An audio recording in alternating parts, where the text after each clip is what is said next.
ele está subindo, né? Então conforme o terreno está subindo, ele também está subindo, tá?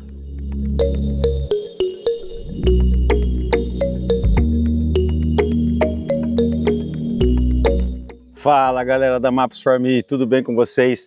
Rafael na área aqui de novo e eu vou começar esse super vídeo com esse carinha aqui, ó, o Air 2S, tá? Nesse lugar maravilhoso que vocês podem conferir aí na cidade de Mato Rico, no Paraná. É uma fazenda muito bonita que eu vim fazer um trabalho muito grande aqui e já vou aproveitar para fazer um vídeo aqui que muita gente estava esperando. E eu falei, pessoal, vocês viram no título do vídeo aí, Air 2S, né? O pessoal tá super entusiasmado com o lançamento do Air 3S, né? Choveu de pergunta no meu canal, choveu de pergunta no meu Instagram. Rafael, dá para mapear? Posso aposentar o meu Air 2S? E eu botei no título aí, gente. Esse cara aqui, ele ainda é insubstituível, pessoal, tá? Então você que tem esse cara aqui, não se preocupe com o lançamento desse novo drone. E se você ainda tá pensando em comprar esse cara aqui, sim, ele ainda é uma boa opção, tá? Ele faz coisas aí que um Air 3S não vai ter condição de fazer em mapeamentos, que é o que eu vou mostrar para vocês aqui hoje. Que é o quê? O acompanhamento de terreno, né? O famoso Terrain Follow, que muita gente me pergunta, né, o que é, e querem que eu mostre, querem que eu teste. Então nesse vídeo eu vou mostrar para vocês, tá? Antes de tudo, pessoal, só para vocês entenderem, né, porque eu sei que vai chover esse tipo de pergunta, então eu já vou responder agora. O pessoal pergunta assim, Rafael, o modelo tal, ele faz Terrain Follow, ele pode fazer Terrain Follow? Então assim, pessoal, não é o drone que faz o Terrain Follow. Quem faz o Terrain Follow é o aplicativo, tá? Então esse cara aqui tem o SDK liberado, então eu consigo usar um aplicativo como o Drone Link. Então o Drone Link tem essa opção e você pode habilitar. Então você pode fazer isso com o Mini 2, você pode fazer isso com o Air 2, com o Air 2S, com o Mavic Pro, com o Mavic Pro 2, enfim, com o Phantom, os drones compatíveis com o Drone Link, tá? E assim, você tem que pagar uma versão Pro do Drone Link para você ter acesso a essa função. Então como funciona o Terrain Follow, pessoal? Na hora que você habilita essa função, na hora que você está montando o seu plano de voo, ele vai considerar o local onde você está decolando o drone e ele vai pegar todos os pontos em que o drone vai passar e ele vai fazer uma atualização de cotas, tá? Ele baixa isso de uma base de dados, tá? A gente tem que ter a noção de que essa base de dados ela não é tão precisa, tá? Então a dica é sempre voar alto quando você for usar essa opção, tá? E que você tem que decolar sempre de um ponto determinado. Então aí aquele ponto de decolagem você tem que considerar no seu plano de voo e você não pode mudar isso, tá? Se você mudar, você não vai conseguir fazer e você pode até bater o seu drone, tá? Então ele vai ter essa base de dados de cotas e ele vai atualizar a altitude de voo para cada local que ele tiver. Então cada ponto daquele onde ele vai se deslocando, ele vai pegar a cota do solo e ele vai jogar a altitude a mais que você determinou no seu mapeamento. Então ele vai acompanhar, né? Então isso aí é muito bom, pessoal. Isso aí é bom para que você obtenha um GSD padrão, tá? E que você também evite aqueles problemas de sobreposição que muita gente já conhece.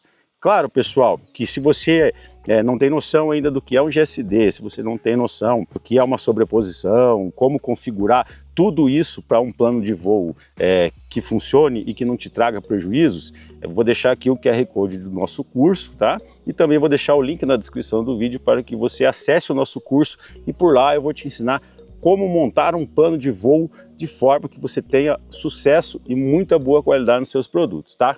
Então a gente vai aqui para a tela do computador, pessoal, e vocês podem ver aqui que eu tô com o Google Earth aberto. Por que eu tô com o Google aberto aqui, pessoal? Porque eu quero mostrar para vocês a área que eu vou levantar, tá? Então, o que eu fiz, ó? Eu vou levantar essa área aqui, ó. Então eu vou decolar desse ponto aqui onde eu tô e o drone vai subir todo esse morro aqui, ó.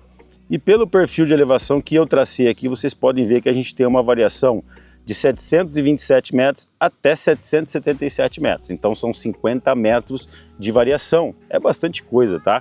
Então a gente vai fazer o teste com o acompanhamento de terreno e também sem o acompanhamento de terreno para a gente poder comparar os resultados, tá? E como que configura isso, pessoal? Bom, eu já criei 2 planos de voo aqui no Drone Link, tá? E eu só vou mostrar para vocês, ó, aqui com acompanhamento e sem acompanhamento. Com acompanhamento é muito simples. pessoal, ó. Primeiro eu vou abrir o sem acompanhamento aqui para vocês verem, tá? Então a gente tem um plano normal aqui, ó. Vocês podem ver que já está tudo configuradinho. E aqui que está essa opção, ó. Ele coloca assim, referência, né? Então aqui, ó, ele está como local de decolagem, que é o padrão, né? Se a gente colocar aqui acompanhamento de terreno, vocês podem ver que ele vai pedir para eu atualizar a atual versão, né? E aí, o que que ele faz? Ele automaticamente, ele já considera as cotas, a gente nem vê isso acontecer aqui, tá? Então ele te obriga a você a decolar do ponto que você já estabeleceu, tá? Então eu estabeleci que o ponto de decolagem vai ser aqui e é daqui que eu vou decolar, tá?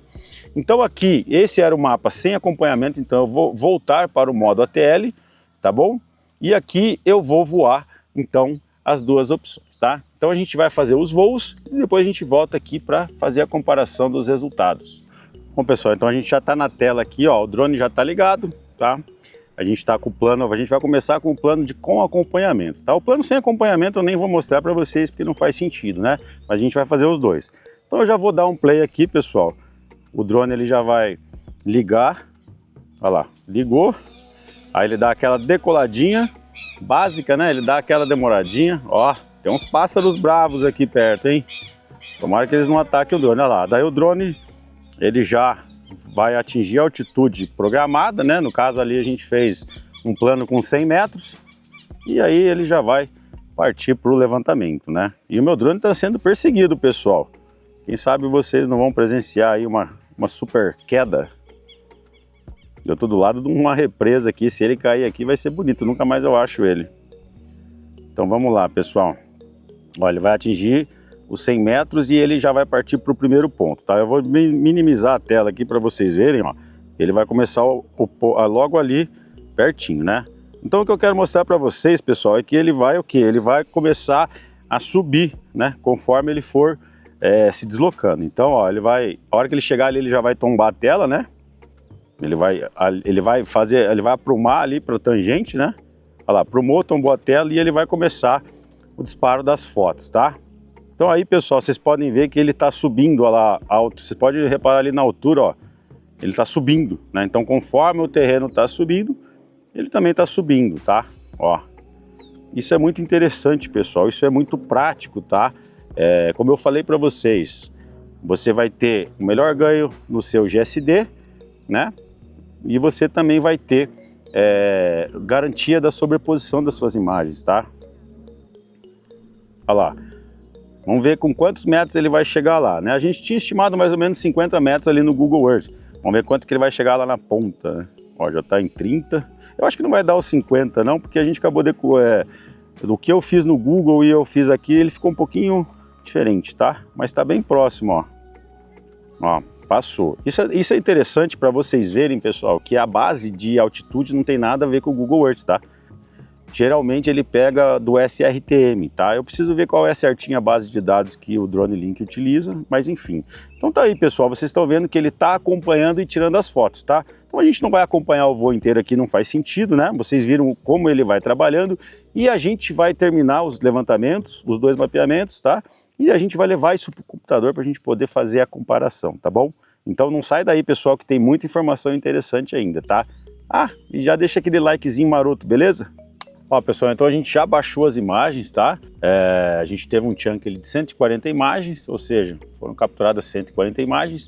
Mas o que eu quero mostrar para vocês aqui ó, aqui na tela esquerda a gente tem com acompanhamento de terreno, ó.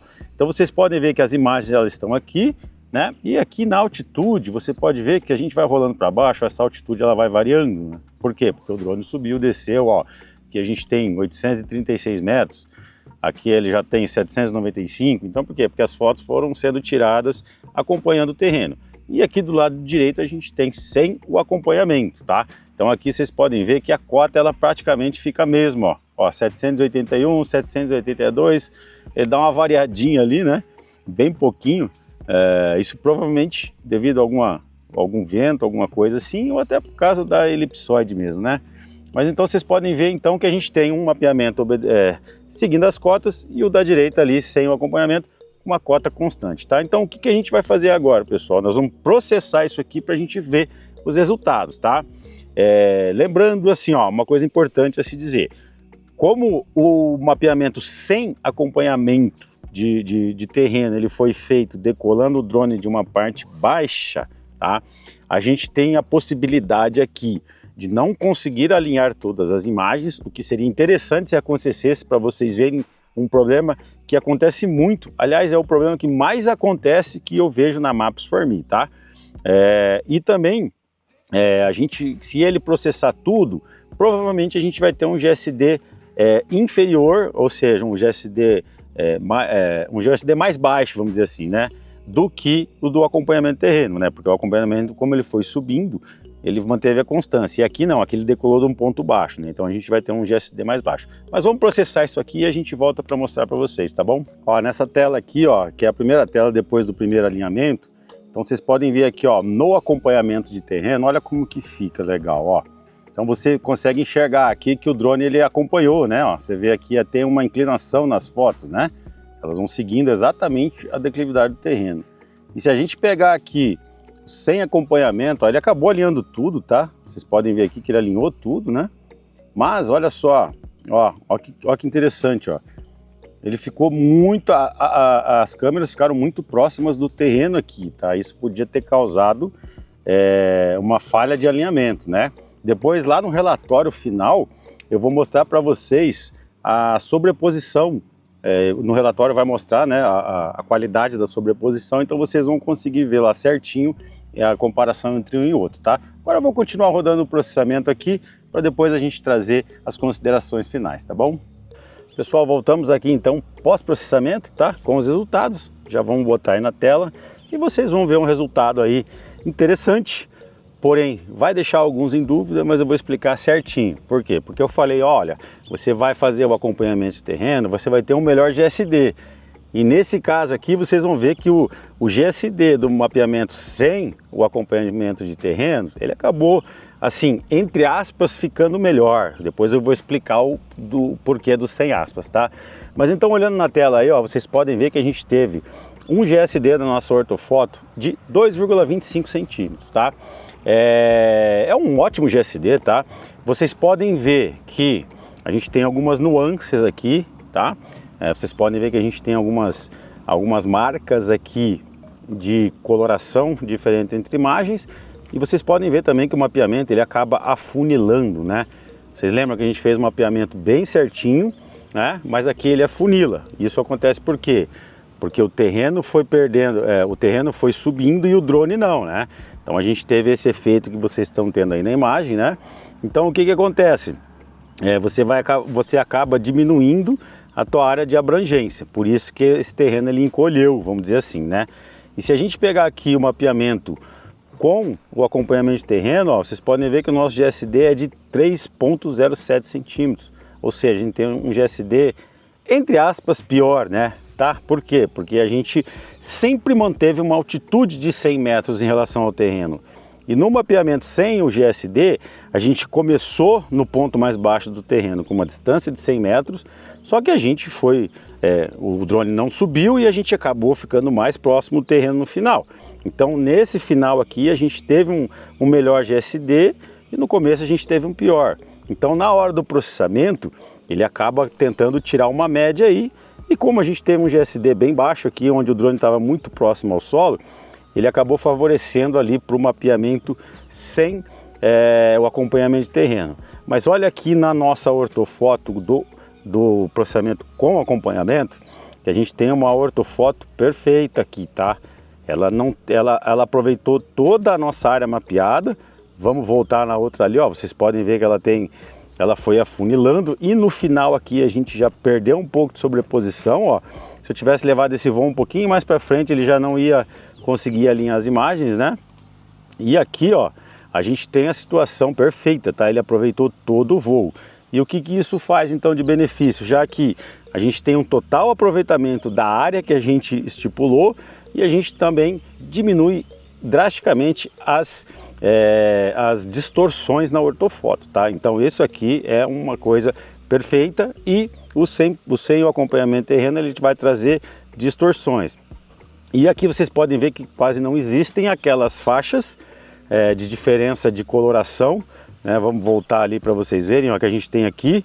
Isso por quê? Porque lá com o acompanhamento né, com o acompanhamento, eu tive uma sobreposição muito boa. Então o software ele tem mais aproveitamento de cada imagem, então ele consegue eliminar diferenças, ele consegue aproveitar melhores focos, vamos dizer assim, das imagens para criar o ortomosaico. Enquanto no levantamento sem o acompanhamento terreno, você vai ficando com uma sobreposição muito baixa, então ele é obrigado a utilizar aquilo que existe, e se tiver problemas ali, ele vai acabar utilizando, né? E aqui, que nem eu falei para vocês, ó, que é um gráfico muito legal, que eu gosto muito, que as pessoas nem olham para isso, mas eu acho muito interessante. Ele mostra aqui a sobreposição, tá?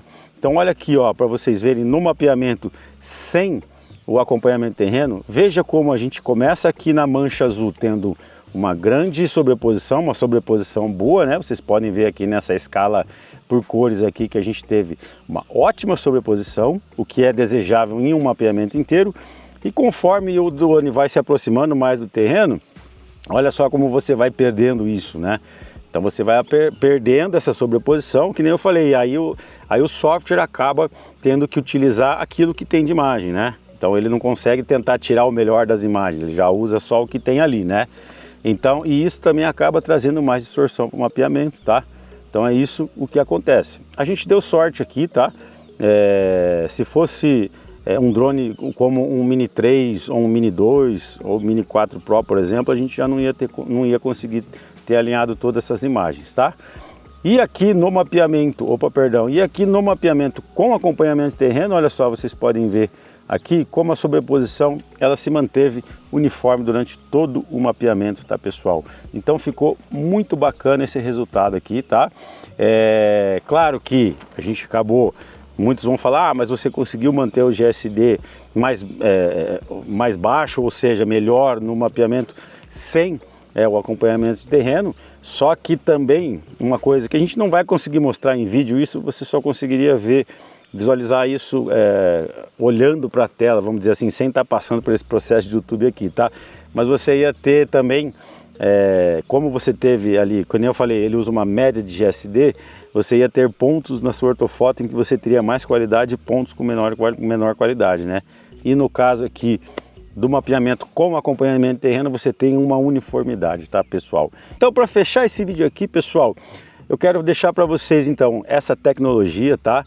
Que, como eu falei, ela não depende, então, do modelo do drone, e sim da capacidade dele ter compatibilidade com um aplicativo de mapeamento, que é quem vai fazer esse controle da altitude do drone, tá? Então o Air 2S ele tem essa super vantagem porque ele tem SDK liberado, e para os entusiastas aí que gostam de estar sempre com as novidades, pegar um 3S, saiba que você não vai ter essa função no seu drone. Caso a DJI resolva lançar o SDK do 3S, aí você vai conseguir trabalhar com isso, tá? Segundo eles, não vai ser liberado, assim como eles já falaram que para o Air 3 não ia ser, para o 3S continua a mesma coisa. Se eles vão mudar de ideia, não sei, espero que sim também, porque é um baita de um drone também, tá? Mas saiba que esse carinha aqui, ó, ele vale muito. Então, para quem já tem esse drone, não se preocupe, você tem um baita equipamento na mão. E também para quem pensa em comprar esse drone, ainda vale a pena, tá? Inclusive, eu vou deixar um link de compra dele aí na loja Amazon, tá? Porque tá sempre com preço, ele volta para estoque com preço legal. Então você consegue rápido, geralmente volta pouco estoque, você consegue comprar, tá? E são estoques que estão parados, vamos dizer assim, porque esse cara aqui não é mais fabricado, tá? Então assim, agradeço a todos que ficaram até o final desse vídeo, fiquem com Deus e tenham uma ótima semana.